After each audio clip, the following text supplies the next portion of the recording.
అయితే ఫరూక్ అబ్దుల్లా చెప్పినట్లుగా కశ్మీర్ ఉగ్రవాదానికి ముగింపు పలికే సమయం ఆసన్నమైందా? ఇందులో భాగంగానే ఇటీవల కాలంలో తీసుకున్న చర్యలేంటి? జమ్మూ కాశ్మీర్ నుండి ఉగ్రవాదాన్ని పూర్తిగా తుడిచిపెట్టేయడానికి భారత్ ముందున్న అసలు మార్గాలేంటి? ఇజ్రాయెల్ మాదిరి భారత్ కూడా ఉగ్రవాదులపై విరుచుకుపడాలా?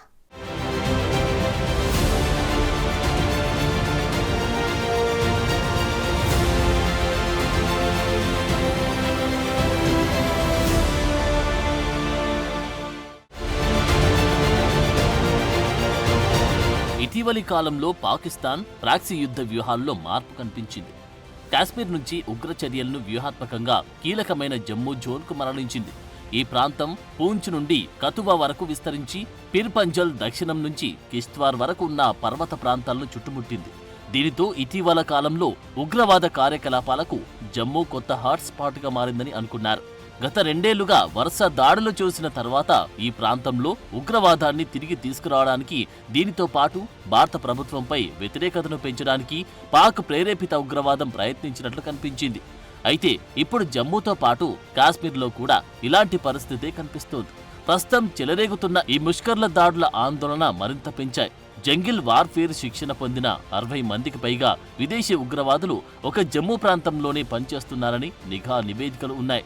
ఇప్పుడు కాశ్మీర్లో కూడా నిప్పు రాజుకుంది. దీనితో ఉగ్రవాదాన్ని నిర్మూలించడానికి సైన్యం తన ఉగ్రవాద వ్యతిరేక సామర్థ్యాలను పూర్తి స్థాయిలో మోహరించాలని ప్రధాని నరేంద్ర మోదీ కూడా ఇటీవల కోరారు. జమ్మూ కాశ్మీర్లో పెరిగిన ఉగ్రవాదులను ఏరిపారేసే క్రమంలో ఇటీవల ప్రారంభించిన ఇండియన్ ఆర్మీ ఆపరేషన్ ధనుష్ విజయవంతంగా కొనసాగుతోంది. ఇక్కడ పెరుగుతున్న ఉగ్రవాదుల ఉనికిపై భారత ఆర్మీ కాశ్మీర్ పోలీసులతో కలిసి సంయుక్త ఆపరేషన్లు కొనసాగిస్తున్నాయి. అయితే ఇప్పుడు జమ్మూ కాశ్మీర్లో యుద్ధం లేదు, శాంతి లేదు అన్నట్లుంది పరిస్థితి. అందుకే దీనికి కొత్త ఉగ్రవాద వ్యతిరేక విధానం అవసరమని నిపుణులు భావిస్తున్నారు. ఇప్పటికే బలమైన Kashmir city grid operation all out వంటి చర్యలు ఈ ప్రాంతంలో తీవ్రవాద బలాన్ని, మౌలిక సదుపాయాలను గణనీయంగా తగ్గించాయి. అయితే జమ్మూ కాశ్మీర్లో ఉగ్రవాదం తిరిగి పుంజుకుంటున్న తరుణంలో కొత్త కార్యాచరణ వ్యూహాలను అమలు చేయడం, అభివృద్ధి చెందుతున్న డైనమిక్స్ ను పరిష్కరించడానికి తాజా సాంకేతికతతో నడిచే విధానం అవసరంగా కనిపిస్తోంది. ఉగ్రవాదాన్ని ఏరిపారేయడంలో భాగంగా భారత ఇంటెలిజెన్స్ నెట్వర్క్లను బలోపేతం చేయాల్సిన అవసరం ఉంది. ఇంటెలిజెన్స్ నెట్వర్క్లను పునరుద్ధరించడం, స్పెషల్ ఆపరేషన్స్ గ్రూప్ను రాష్ట్రీయ రైఫిల్స్తో సమీకృతం చేసి వారి బలాన్ని పెంచుకోవాలి. అలాగే సైనిక కార్యకలాపాలను మెరుగుపరిచే క్రమంలో ఆపరేషన్ సర్ప్ వినష్, ఆపరేషన్ ధనుష్ మాదిరిగానే తీవ్రవాద లాజిస్టిక్స్ కు అంతరాయం కలిగించడానికి యూనిట్ కసరత్తులు, ఉప వ్యూహాత్మక కార్యకలాపాలు, భారీ స్థాయి కార్యకలాపాలను మళ్లీ ఉధృతం చేయాలి. ఇక ఉగ్రవాదాన్ని పూర్తిగా తుడిచిపెట్టాలంటే ప్రధానంగా ఫోస్టర్ కమ్యూనిటీ సంబంధాలు పెంచుకోవాలి. తీవ్రవాద వ్యతిరేక ప్రయత్నాలు విజయవంతం కావాలంటే భారత ఆర్మీ స్థానిక ప్రజలతో మంచి సంబంధాన్ని ఏర్పరచుకోవాల్సి ఉంది. అలాగే జమ్మూ కాశ్మీర్లో తగినంత మంది దళాలను మోహరించాలి.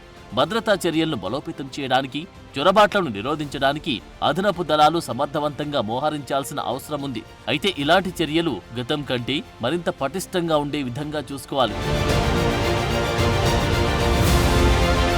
ఉగ్రవాదాన్ని అంతమొందించే క్రమంలో ముఖ్యంగా ఉగ్రవాదులకు అడ్డాగా మారిన పాక్ ఆక్రమిత కాశ్మీర్పై ప్రభుత్వం దృష్టి పెట్టాల్సి ఉంది. అయితే పీఓకేలో గత కొన్నేళ్లుగా ఆశ్రయం పొందుతున్న స్థానిక ఉగ్రవాదులను జమ్మూ కాశ్మీర్ అధికారిక యంత్రాంగం పరారీలో నేరస్తులుగా ప్రకటించి వారి ఆస్తులను అటాచ్ చేసే ప్రక్రియను ఏడాది క్రితమే ప్రారంభించింది. దీంతో వందలాది మంది ఉగ్రవాదులు కాశ్మీర్లోని తమ ఆస్తులను కోల్పోయారు. అయితే దేశద్రోహులు కొందరు ఇప్పటికీ ఉగ్రవాద కార్యకలాపాల్లో పాల్గొంటూ పాకిస్తాన్లో తలదాచుకుంటున్నారు. ఇలాంటి వ్యక్తులు అక్కడి నుండే ఉగ్రవాదాన్ని ప్రోత్సహిస్తున్నారు. జమ్మూ కాశ్మీర్ నిఘా విభాగం గతేడాది వీళ్లకు సంబంధించిన జాబితాను సిద్ధం చేసింది. ఈ జాబితాలో మొత్తం 4200 మంది ఉండగా చాలా మంది 1990ల నుంచి పాక్ ఆక్రమిత కాశ్మీర్లోని ఆశ్రయం పొందుతున్నట్లు పేర్కొన్నారు. 90వ దశకంలో ఉగ్రవాద శిక్షణ కోసం నియంత్రణ రేఖ దాటి వేలాది మంది పాక్ ఆక్రమిత కాశ్మీర్లోకి ప్రవేశించిన వారంతా మళ్లీ కాశ్మీర్కు దొంగతనంగా తిరిగొచ్చి ఉగ్రవాద కార్యకలాపాలు సాగిస్తున్నట్లు అనుమానాలున్నాయి. గత 3 దశాబ్దాల్లో భద్రతా బలగాలు దాదాపు 25,000 మంది ముష్కర్లను ఎన్కౌంటర్లో హతమార్చాయి. అయితే ఇంకా చాలా మంది ఉగ్రవాదులు పీఓకేలో ఆశ్రయం పొందుతున్నట్లు లెక్కలు చెబుతున్నాయి. అందుకే పీఓకేను జల్లెడపడితే తప్ప జమ్మూ కాశ్మీర్లో ఉగ్రవాదాన్ని పూర్తిగా నాశనం చేయడం సాధ్యం కాదనే అభిప్రాయాలు పెరుగుతున్నాయి. గతంలో బాలాకోట్ సర్జికల్ స్ట్రైక్స్ తో సహా భారత సైన్యం పీఓకేలోని ఉగ్ర శిబిరాలపై బాంబుల వర్షం కురిపించింది. భారత సైన్యం దాడిలో పాకిస్తాన్ సైన్యానికి చెందిన పోస్టులను కూడా ధ్వంసం చేసింది. అయితే 2016, 2019లో చేసిన సర్జికల్ స్ట్రైక్స్ కు మించి ఈసారి భారత్ ప్రతిస్పందిస్తే ఉగ్రవాదాన్ని రూపుమాపే అవకాశం కనిపిస్తోంది. గతంలోనే సర్జికల్ స్ట్రైక్స్ మరింత విస్తరించాలని చూసిన భారత్ ఈ ఉద్రిక్తత యుద్ధంగా మారే అవకాశముందని, అది అంతర్జాతీయంగా సమస్యను పెంచుతుందనే ఆలోచనతో విరమించుకుంది. ఇప్పుడు మళ్లీ అదే పరిస్థితి తలెత్తే అవకాశం కనిపిస్తోంది. ఇటీవల పలు సందర్భాల్లో పాక్ ఆక్రమిత కాశ్మీర్ని భారత్ తిరిగి స్వాధీనం చేసుకుంటుందని భారత ప్రభుత్వ నేతలు చెప్పారు. ఇజ్రాయెల్ కూడా తమ దేశంపై పెరిగిన ఉగ్రవాద కార్యకలాపాలకు చెక్ పెట్టాలనే ఉద్దేశంతో గత ఏడాది కాలంగా తీవ్రమైన యుద్ధాన్ని చేస్తోంది. అమెరికా సహాయంతో గాజాలోని హమాస్, లెబనాన్లోని హిజ్బుల్లా, సిరియా, యెమెన్లోని హౌతీ తీవ్రవాద గ్రూపులను ఏరిపారేయడానికి పూనుకుంది. అలాగే భారత్ కూడా పీఓకేలోని ఉగ్రవాదులే లక్ష్యంగా చర్యలు తీసుకున్నప్పుడు జమ్మూ కాశ్మీర్లో శాంతి నెలకొంటుందని కొందరు భావిస్తున్నారు. ఇటీవల పలువురు నేతలు చేసిన వ్యాఖ్యలు గత సర్జికల్ స్ట్రైక్స్ అనుభవాలను గుర్తుకు చేసుకుంటూ ఉగ్రవాద వ్యతిరేక దాడులు ముమ్మరం చేయాల్సిన అవసరాన్ని సూచిస్తున్నాయి. ప్రస్తుత పరిణామాలు చూస్తుంటే ఈ పరిస్థితి రావడానికి ఎంతో సమయం లేదనే సందేహం కూడా కలుగుతోంది.